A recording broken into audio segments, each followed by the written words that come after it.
I'm gonna make kind of a, I guess you could say, negative sounding video here.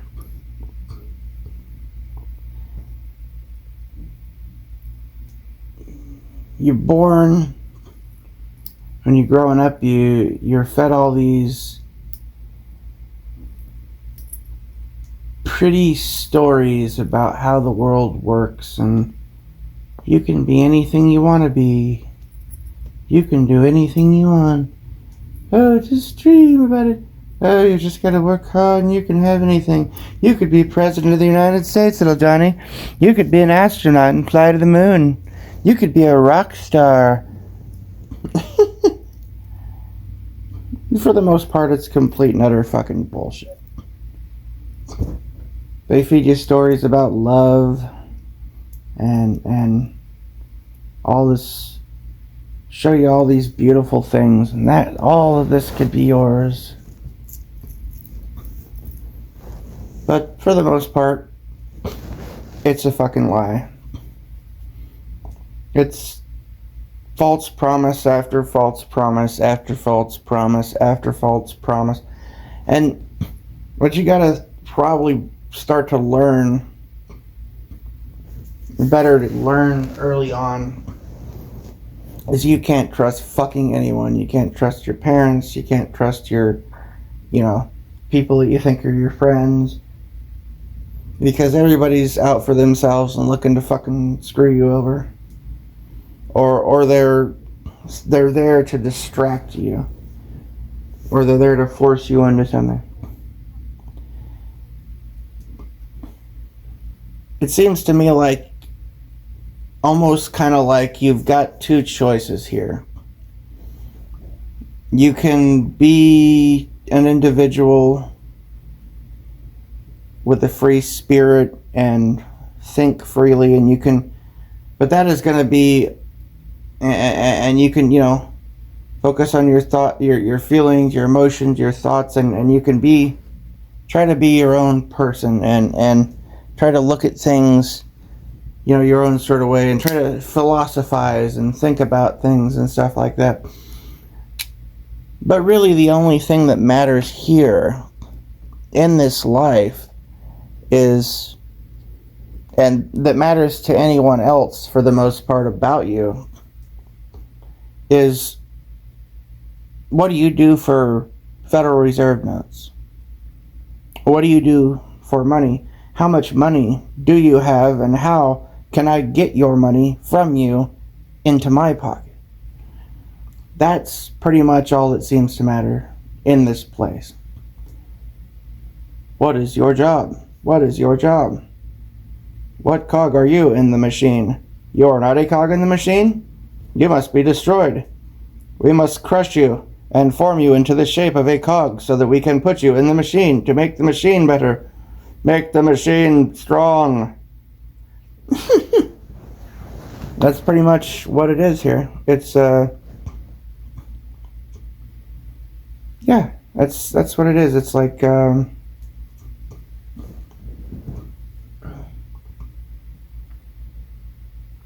imagine like an army of orcs, right? Like Lord of the Rings or something, essentially. The orcs and the evil humans that sold out to the orcs, and they're marching through the forest, right? And they're chopping and burning down the forests and tearing everything apart, destroying villages, grabbing people as slaves. And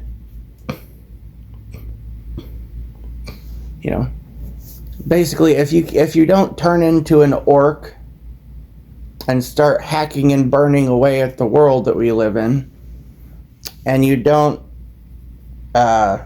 join the dark forces and march in their armies and help to burn down the world and everything in order to serve Lord Sauron, because if you don't serve Lord Sauron, then you simply is no place for you in the Shire anymore, basically. You must serve the precious. The precious is Lord and Master of all. The precious. The precious. The precious!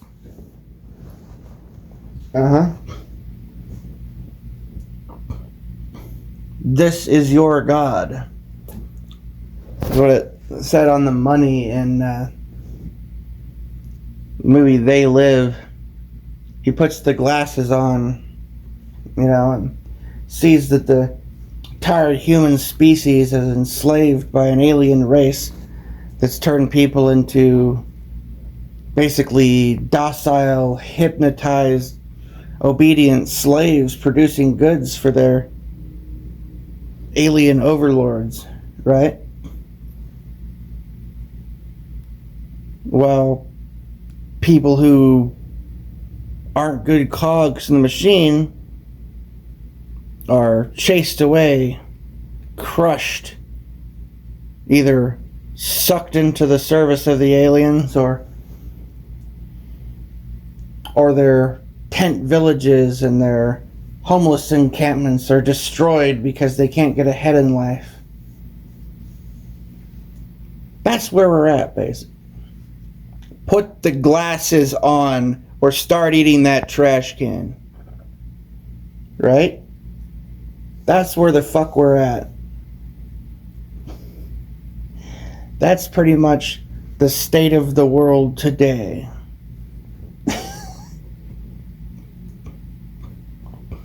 So, forget about the advancement of humanity, of the survival of our species or our planet. Forget it all. None of that matters. The only thing that matters is that you serve the machine and you get the money so that you can buy more shit. Because that is the entire fucking meaning and purpose of life. And without your fucking your special designation number, cog number 175234667 or whatever, if you are not a cog of the machine with the machine's special paper that it prints out for us, then you are nothing and you have no identity, because your entire identity in this place is all about that fucking precious. The process. You just observe the process. Yeah. Pretty much, man. Come. Fucking habits that tries to have freedoms. Yeah. Right? And the fucking people that try to be like free habits, free habits need to be subjugated.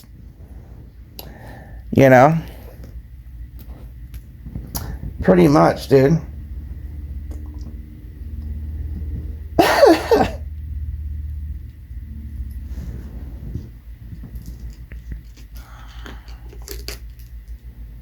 All the shires have burned, but the ones who've resisted this dark, fucking false, fraudulent world that's been created around them from the beginning until now, from their first encounter, they flung arrows and spears. Certain numbers of these types of people were allowed to exist. I suppose maybe for some sort of study, observation, whatever. Perhaps you need a control group when you're studying a species that you're enslaving. It's helpful to know, just for scientific interest, what would these people possibly be like if they weren't living inside of our little cage? If we didn't have them running around chasing cheese through a maze all day, what would they do with their time? How many times, do we have to shock them? Or will they always push the button to get more cocaine out of the thing? Have you ever heard of it? There's an experiment that was done, and it's probably been there's just one of the experiments. There's all kinds of experiments, interesting experiments that have been done with monkeys and gorillas, apes, rats, mice, etc. You heard of the one where they taught the apes or monkeys or whatever to use a means of exchange? They made these little tokens like coin, monkey money basically, and then they taught them through a process of, sort of a reward system that they want, this many tokens in exchange for the banana, and this many tokens in exchange for these berries, and stuff like that, right? They would give them food and things like that in exchange, and get them to learn the different rates of, the currency exchange of the monkey money they had created and introduced into their society, right? And then they continued to observe, and they saw that the monkeys were hoarding these coins and didn't want to give them up, and they observed as they brought them out into their habitat outside of the little lab environment, into their own habitat, and they taught each other how it worked, and within a short period of time, the monkeys, the majority of all the monkey money was in the possession of a very few monkeys who had learned to do things like there was prostitution, like the female monkeys would trade sex in exchange for the monkey money. They learned to exchange these things. There would be, like, the bigger monkeys would beat up and rob the weaker monkeys in order to take the monkey money, and so on and so forth. So the crime basically was introduced, like robbery and prostitution and things like that started to occur within the monkey society right after this form of exchange was introduced. I find that kind of interesting, don't you? I don't know. Maybe you don't find that interesting.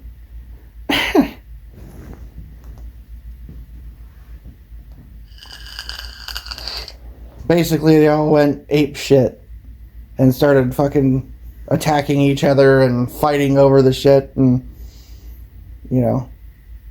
selling themselves and so on and so forth, and just basically became like more of a tyrannical monkey society, essentially. It's an interesting experiment. There's a lot of interesting experiments. That's one of them. And of course, there's the Stanford prison experiment, and the what was the other one? The experiment where God dang, I gotta remember. Stanley Milgram experiment or whatever, where they brought people in to a laboratory setting, a university, and they had a guy in a separate room, and they hooked him up to or what they believe he was basically an actor. They had him hooked to what the people were told were electrodes, and to a machine that would supposed to administer electric shocks, and if you turn the machine up dial high enough, it would have been a lethal electrocution, essentially. And then they had a guy wearing a white lab coat that would instruct the people that came in, the students that they tested, to administer electric shocks to the person in the other room that they could see through the window. And they would, basically pressure them, and they would, an authority figure that would would tell them to administer these shocks. And I think basically almost all of them, I don't remember the exact details, but almost all of them would administer what would be a lethal electric shock to a complete stranger simply because somebody in a position of authority told them to do so. You know, I heard a story, and this teacher sounded like a great teacher. I don't even remember where I heard this exactly, but somebody told me a story about some teacher they had that he came into the classroom and he set a fishbowl with a goldfish on the middle of the table. And he got really serious and rigid, and he told them, "Sit down. Nobody move. You know, anybody moves from their seat, you will fail this class. Do you understand me?" Right? And then he took the fish out of the bowl and he plopped it down on the table and he walked away. Out of, I don't know, 20, 30, 40, however many kids were in the class, only one of them got up, picked up the fish, and put it back in the bowl.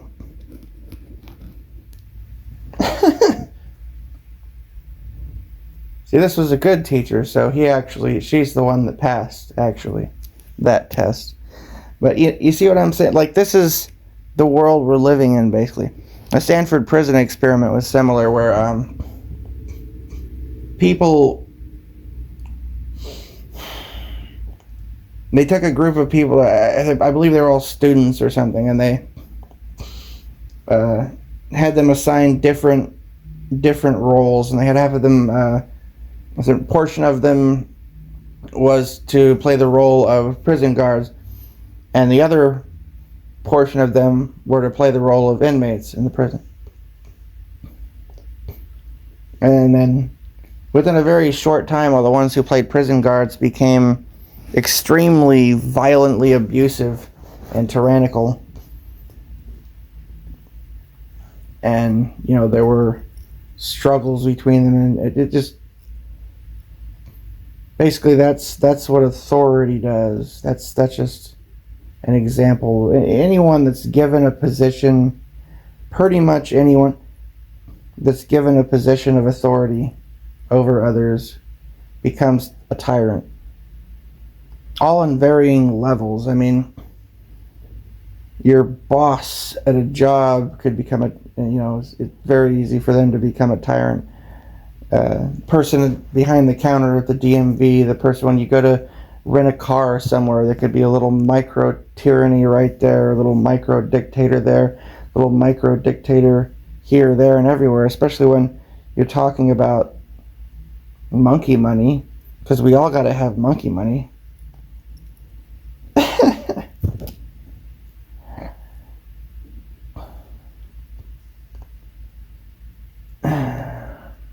Yeah. Right. The process. The process.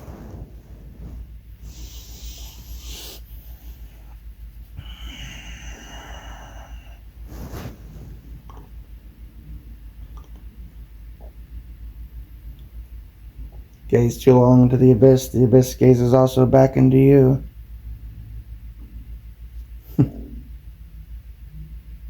The eye of Sauron looks upon me in judgment. How dare I speak ill of the precious, of the concept of authority and of fiat paper that keeps all in the Shire enslaved.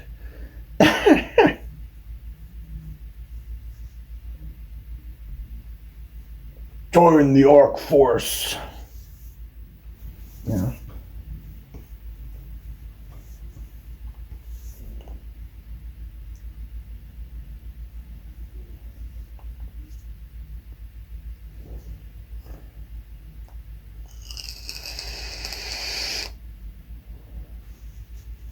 It's hard to explain shit, man.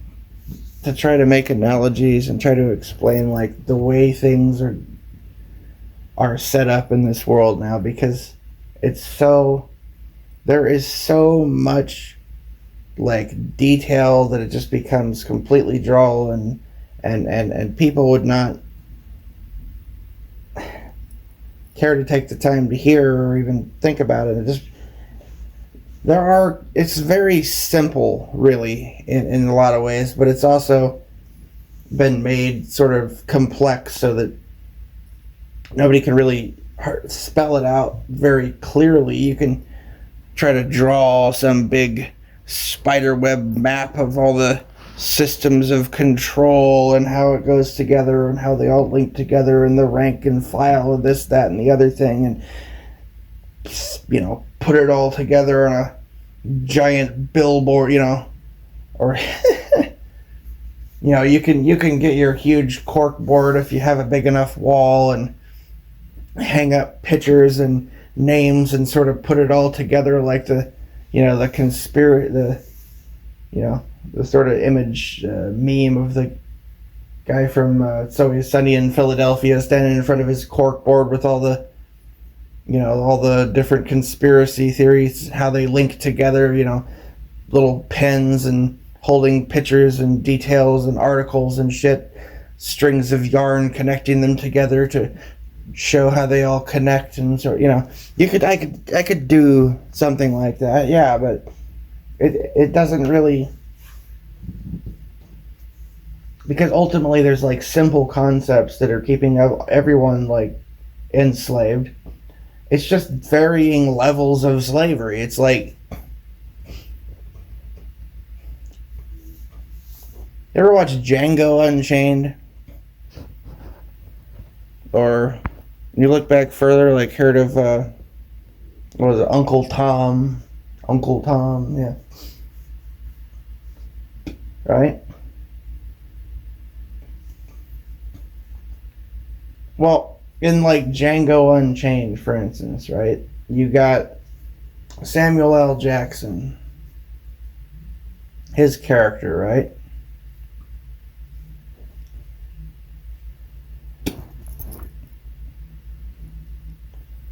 Well,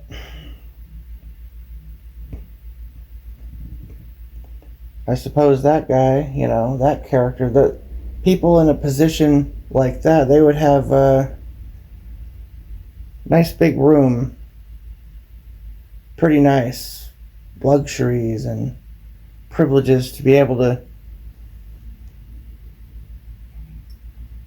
have more freedom on their plantation that they're stuck on,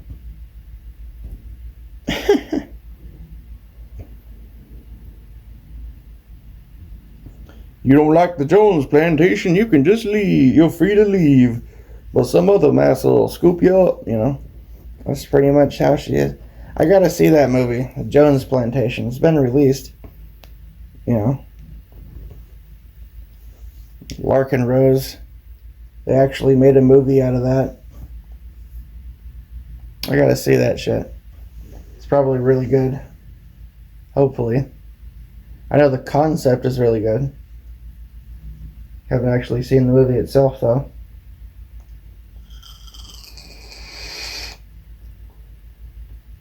It's supposed to try to explain something that I've been trying to find a way to fucking explain to people for ever. 1,000 different fucking ways. Thousands of different ways.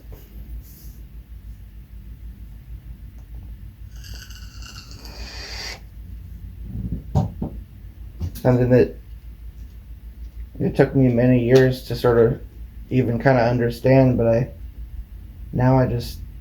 see it clear, but I don't know exactly how to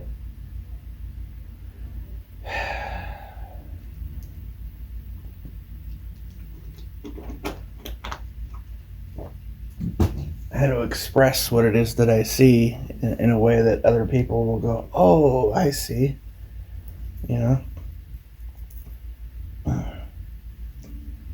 because the concept of actual freedom is so has these days become so unknown, so foreign a concept, that to even attempt to describe it is like trying to convince, you know, trying to convince globers that the earth is flat, or trying to convince flat earthers that the earth is round, or, you know, it's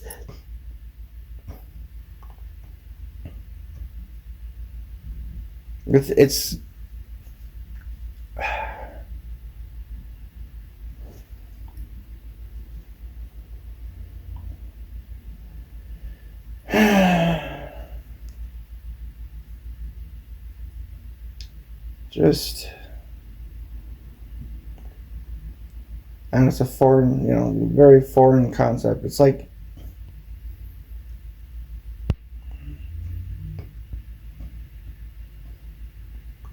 well, how can I put this? Like,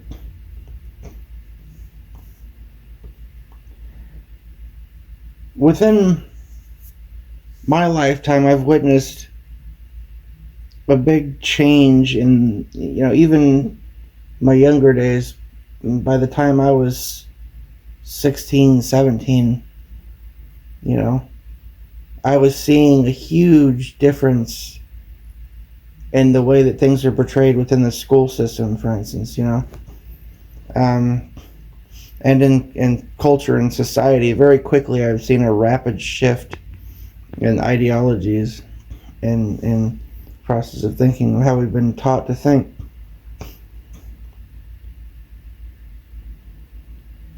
And in most places, and it depends somewhat on where a person is located, what school they went to, what teachers they had, so on, right? You know, that's why you can have a group of people, or like a huge group of people that believes one thing so intently to be true because that's what they've been taught. And on the other side, you got another group of people that believe exactly the opposite because that's what they've been taught is right.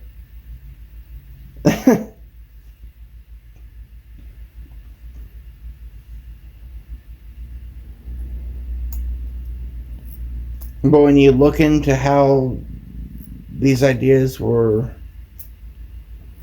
conjured up in them, it's sort of the same, and the same process has gone on for, at least I would say, I can't say necessarily specifically how much time has passed because I don't necessarily believe anything we're told about history or about the world, but let's say it's been going on for centuries.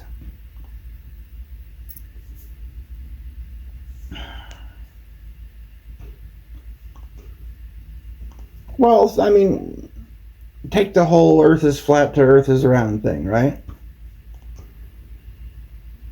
Right? Okay.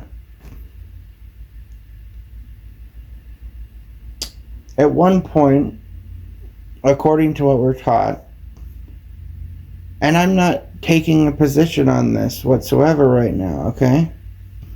I'm just trying to point something out. That at one point, the majority of people on Earth believed that the Earth was flat. And then the people in charge, the authorities, the school system, whatever, the ones who controlled what we were taught, began to tell everyone that the earth is round. And now if you ask almost anyone that's been to school nowadays, the vast majority of people would say, absolutely, the earth is round. Have any of them ever observed, you know, ever taken the time to research, figure this out for themselves, or do they simply believe what they've been told?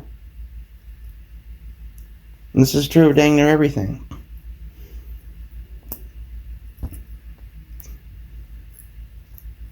You ever think about things like, why do you stop when the light is red? or when you see a sign that says stop. And I know you can blurt out various reasons for that, but ultimately, and you could say, oh, because I'll get in trouble, oh, because it's for safety, or whatever, right? Whatever you've been taught about it, but ultimately it's because you were conditioned to do so. Because there's been some sort of consensus reached by the ones in power that was passed down and taught to all of us that you must do this when this. You must think this when that. You must believe this about this and that about that. And we have this illusion of varying belief systems, but they're all seem to be controlled. Almost every single one of them seems to be controlled. Anything that isn't completely, utterly controlled in one guise or another is eradicated, basically, from the you know.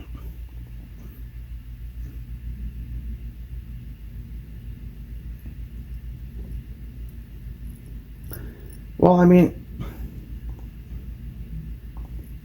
you could look at, for instance, like political. You want to look in political things, like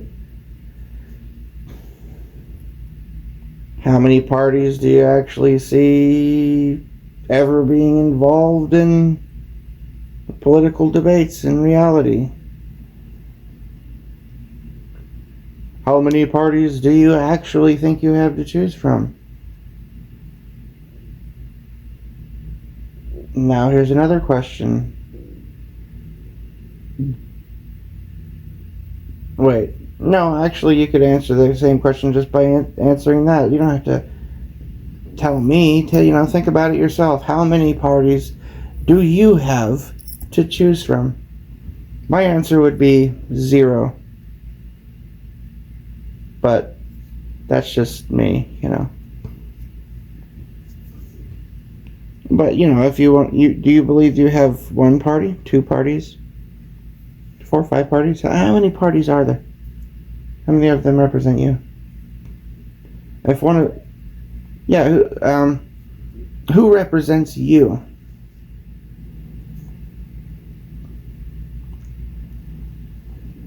Who are you?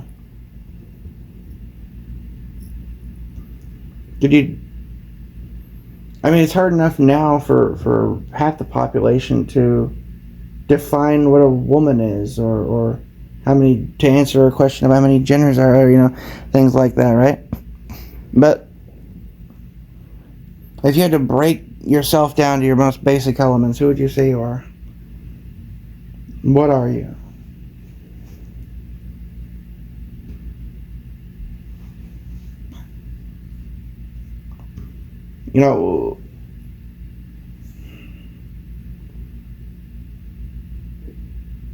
You hear this. What do you hear this, what I'm saying with? What do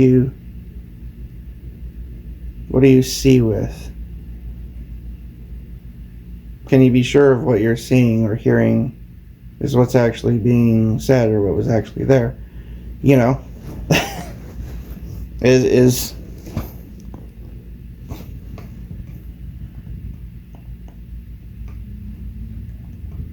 are you chemicals and neurons and bits of flesh, blood, bone, and water?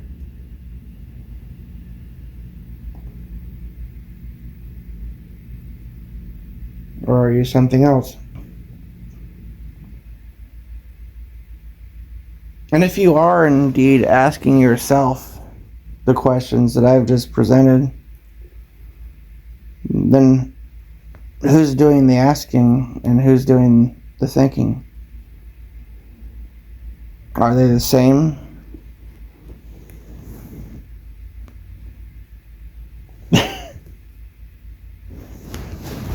There's a lot of things that I started out with this rant about, like, the machine, basically. Machine men with machine hearts, machine minds. What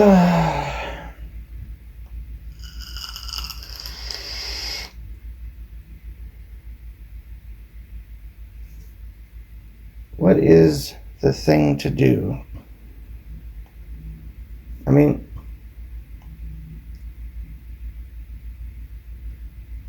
yeah, I started out very negative and pissing about the whole system and the enslavement of all of our civilization.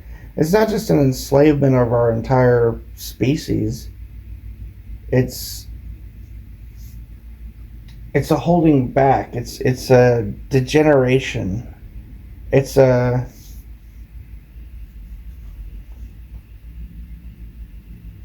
not just keeping us like ensnared. It's keeping us from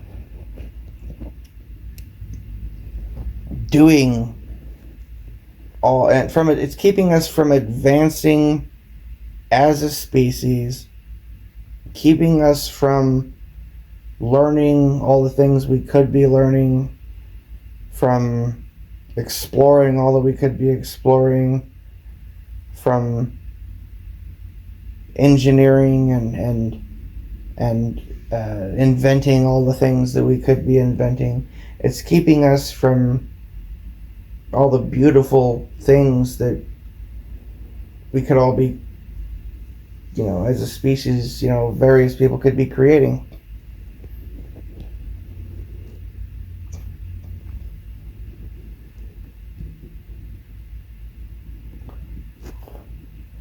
I mean, literally, we're living in a world now where there could literally be people like Nikola Tesla out there in the world right now, or that are living under a bridge, or barely scraping by in some apartment and flipping burgers at McDonald's or something, or mopping fucking toilets and mopping up vomit off the floor in some place. That's because you see how the lack of freedom and the difference in the way that everything is structured now. Like, even if you want to look at this from an economic model, I mean, you look at the story, I've mentioned this numerous times, but the stories of how Carl's Jr., became this big thing, where that started from, the whole self-made man thing, the story of Carl's Jr., the story of KFC, the story of McDonald's even. There's a movie about that one, which is, the guy that actually made it big was, sounded like a bit of a crook, I guess, but somewhat. But whatever, The point is, in this modern day and age, that with all the rules and regulations and fees and licensing and restrictions and all this other shit that go on, if Carl Karcher tried to do now what he did then, it wouldn't work. If Colonel Sanders tried to start out the way he did now, it wouldn't work.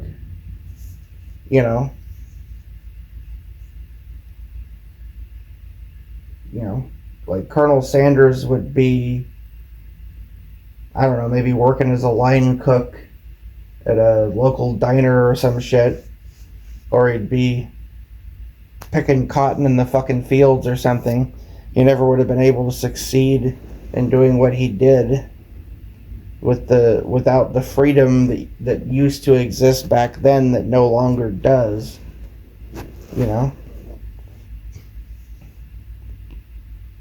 But the same could be, and now when I get into this, like this could frighten some people somewhat, but the same could be true, can be said of all the doctors and scientists and everything else, right?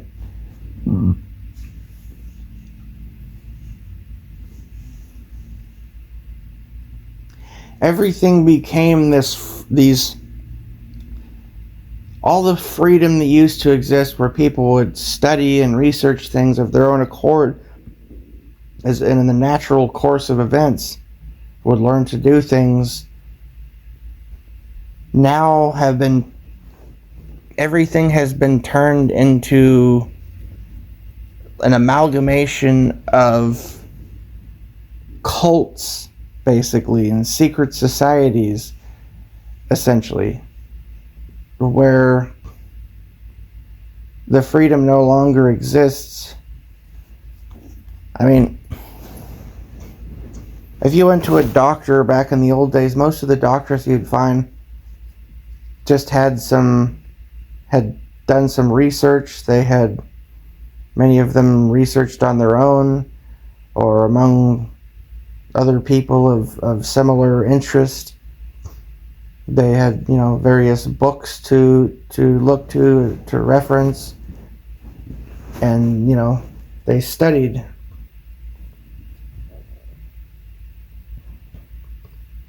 But there was no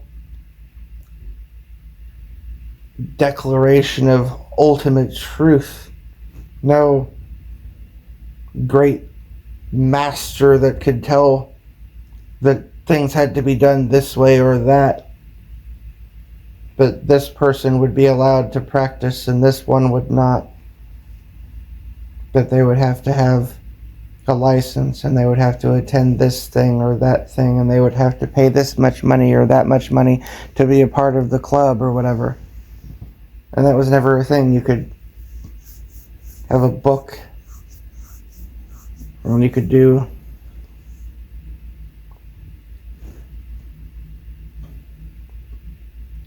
well, whatever.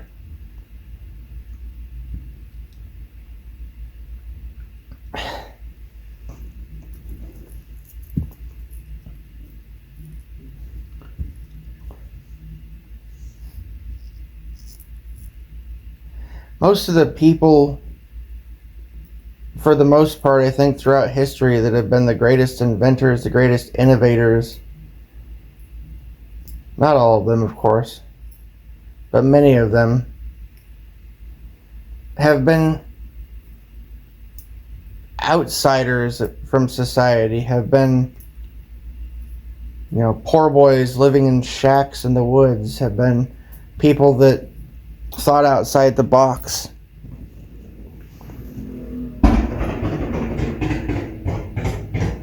Shoot, sounds like we're under attack or something.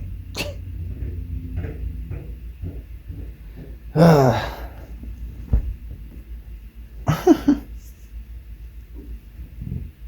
don't know, just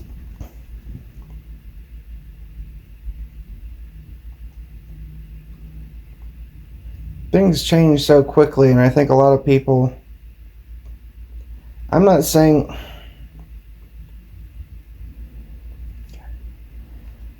things they change very, very quickly. The way things work in the world change very quickly, and if you're stuck in the past and your motive thinking and your belief about how the world is at the moment, then you're living in a fantasy. And you observe how things work now, compare it to the past, but you can't think this is how things worked out for me 30 years ago, and so this is how it's going to work for you now, when you're living in a completely different fucking planet, basically. Like,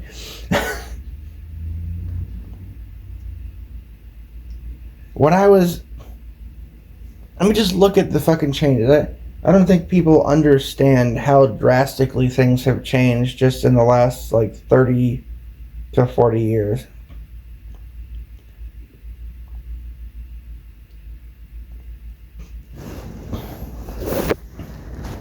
When I was a kid, there were hundreds. I'm going to try to give some examples, right? When I was a kid, there were hundreds of different companies that owned the news, all the different television stations and news programs and things like that. Now there's there were 4, possibly 5. basically owned by the same people, right? When I was a kid and we were taught in school that the founding fathers were heroes and that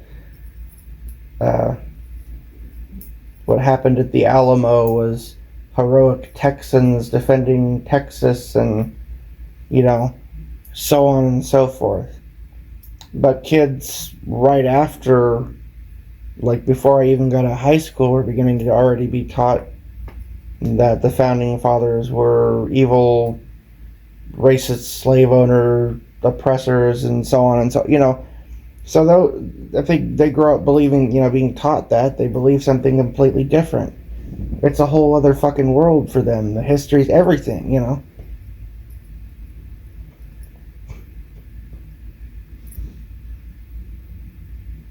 We were taught that there were two genders. They were taught that there's 999 million genders and they could be anything they want to be. If you want to be a purple puppy from outer space, you be a purple puppy from outer space. And you're racist for not believing that you're a purple puppy from outer space. If you believe you are.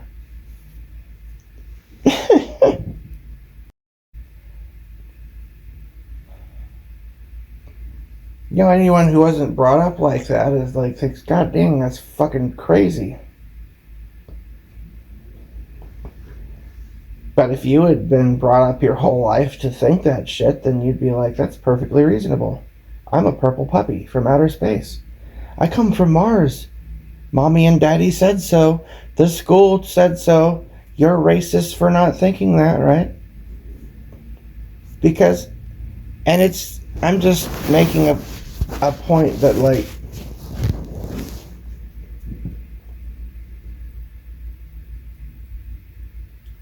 everyone has been manipulated and fucking lied to, including my generation, the generation that came before me, the baby boomers, even before them. When I talk about the U.S. or whatever,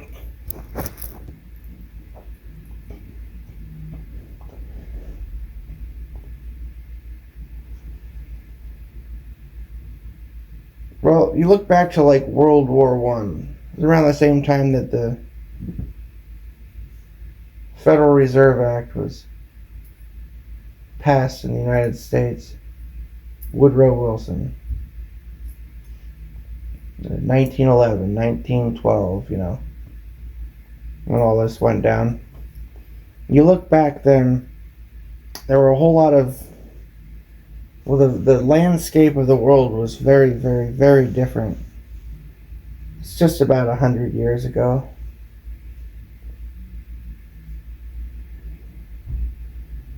But 111 years from 2020. Anyways, more than that, but I'm just saying, like,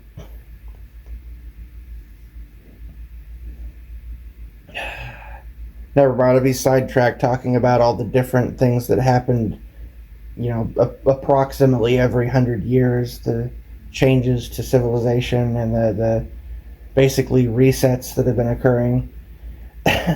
That's a little more advanced sort of shit to get into. But, well, I mean, look at the empires that there were in the world back then. The different countries and how it went, the whole political structure of basically the entire planet shifted massively, starting then, continuing on through today.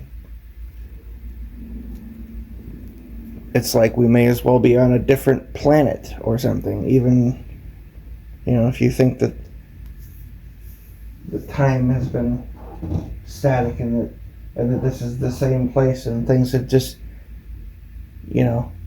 slowly shifted or something, like a frog in a pot, but that's not.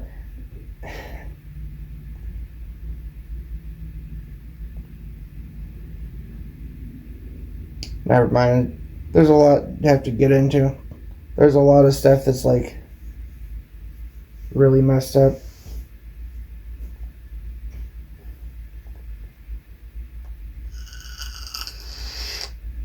there's a lot of things that are fucking impossible, basically, that have happened. A lot of things that highly, impossible or extremely highly improbable.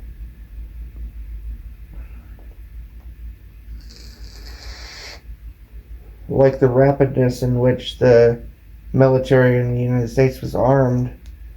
You look at how quickly such a massive amount of weapons and armaments were produced at the start of World War One, and how quickly a massive army was raised and so on.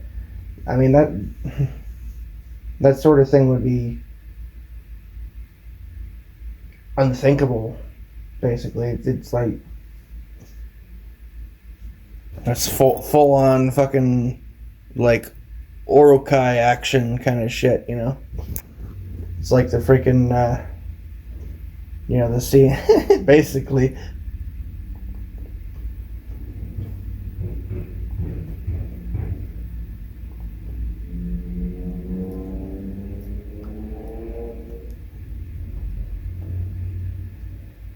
There's a lot of things that are very, I'd say, strange and inexplicable, kind of.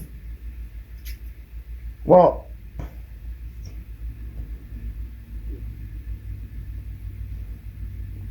you find it strange how basically the best actors, the best movies, the best music, the best poetry, the best architecture, the best, longest lasting, strongest built, aesthetically pleasing fucking everything basically comes from the past, basically, and now everything produced henceforth is getting worse and worse, basically, except for little trinkets and toys designed to keep us distracted and enslaved, basically. Well, dang, lots of amusements for that.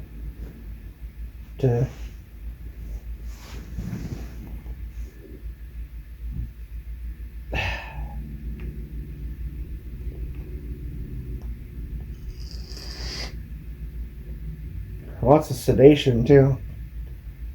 It's distraction and sedation. We're being sedated, hypnotized, distracted, kept very busy with pointless busy work that needn't be done. For instance, True Stream Media did a little video about planned obsolescence. That's an example of like how ridiculous things are, like the way that they kept things going through planned obsolescence, and by getting people, brainwashed to buy shit that they don't need and get rid of stuff that's perfectly good, so on and so forth.